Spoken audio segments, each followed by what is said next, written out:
À chaque soir, une histoire. Aujourd'hui, je vais vous raconter l'histoire de la chèvre de Monsieur Seguin. Monsieur Seguin n'avait pas de chance avec ses chèvres. C'était toujours la même histoire. Elles cassaient leurs cordes et s'en allaient dans la montagne. Et là-haut, le loup les mangeait. Il avait perdu 6 chèvres ainsi. Ces bêtes étaient têtues. Monsieur Seguin aussi. Il en acheta une 7e, petite et sage, avec de longs poils blancs. Il l'appela Blanchette. Elle voulait bien donner son lait pour faire du fromage et riait dans sa barbichette quand Monsieur Seguin la caressait. Il pensait, celle-là est contente, elle ne partira pas. Il se trompait.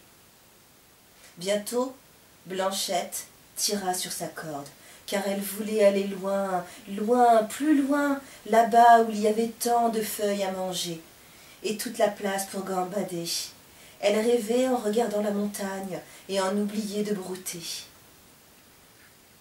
Monsieur Seguin, venu traire Blanchette un matin, ne trouva dans son seau que quelques gouttes de lait. « Tu as maigri ?» dit-il inquiet. « Es-tu malade ?» fit la chèvre, ce qui voulait dire « Non, monsieur Seguin, je m'ennuie, je veux aller jouer dans la montagne. »« Comment ?» cria monsieur Seguin. « Tu veux me quitter toi aussi? L'herbe n'est pas bonne ici?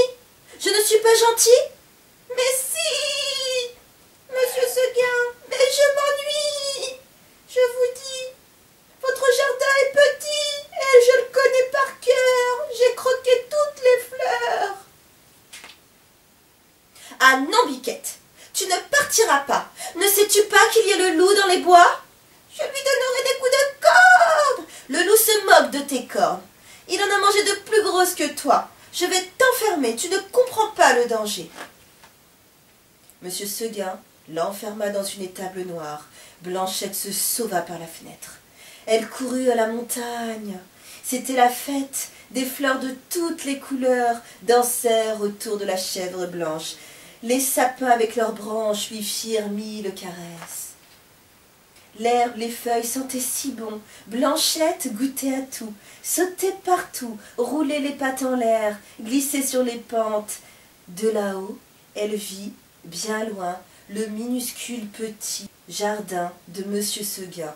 Le pauvre criait encore « Reviens, Blanchette, reviens !»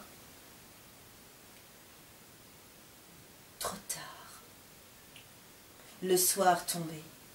Dans le silence et le noir, une branche craqua. Le loup était là, 2 yeux luisants, montrant les dents. À coups de crocs, à coups de cornes, le loup et la chèvre se battirent longtemps, longtemps. Toute la nuit, Blanchette résista. Sabots et griffes, cornes et dents, la lutte dura jusqu'au matin. « Enfin !» dit la pauvre chèvre de Monsieur Seguin, qui attendait courageusement le jour pour mourir. Elle s'allongea par terre, toute blanche tachée de sang. « Enfin !» répéta le loup, et il la dévora. Voilà les enfants, l'histoire est terminée. Oh, je suis fatiguée. Bonne nuit les enfants, je vais me coucher. À demain.